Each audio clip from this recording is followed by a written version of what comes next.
In 2008, Lehman Brothers collapsed. Bear Stearns vanished. The global financial system nearly stopped breathing. But here's what most people still don't know. The banks you saw on the news, they weren't the biggest problem. The real meltdown happened in a parallel financial universe, one with no vaults, no tellers, no regulation. It's called the shadow banking system, and right now it controls more money than every regulated bank on Earth combined. So where is all that money? Who's watching it? And what happens when it breaks again? Let's start with a number. $65 trillion. That's roughly how much money flows through the traditional global banking system, the one with rules, audits, deposit insurance, central bank oversight. Now, here's the other number. Over $200 trillion. That's the shadow banking system, more than 3 times larger, operating in plain sight, barely regulated, and growing faster every year. If that sounds insane, it's because it is.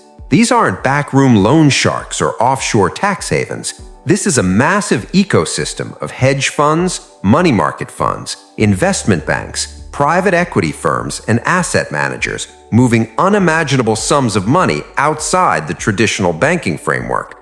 And when people say too big to fail, they're usually talking about the wrong institutions.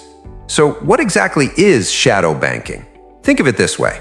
A normal bank takes your deposits, lends them out, and keeps a portion in reserve.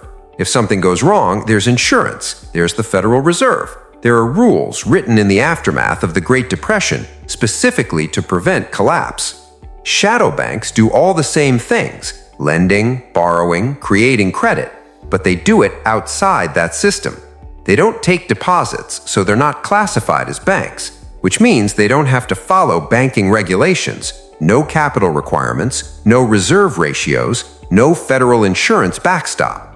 Instead, they operate through things like repurchase agreements, collateralized debt obligations, asset-backed commercial paper, and structured investment vehicles. Fancy terms, same game.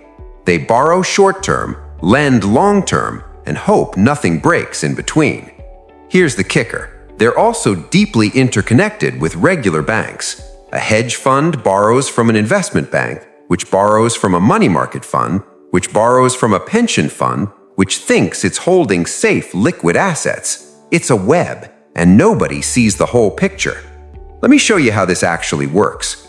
Imagine you're a pension fund manager. You have billions of dollars. You need somewhere safe to park it overnight. You can't just leave it sitting in a checking account. So you lend it to a money market fund. They promise you can pull it out anytime. Feels like a bank, acts like a bank, legally not a bank. That money market fund then lends your cash to an investment bank using something called a repo agreement, basically a short-term loan backed by collateral, often treasury bonds or mortgage securities.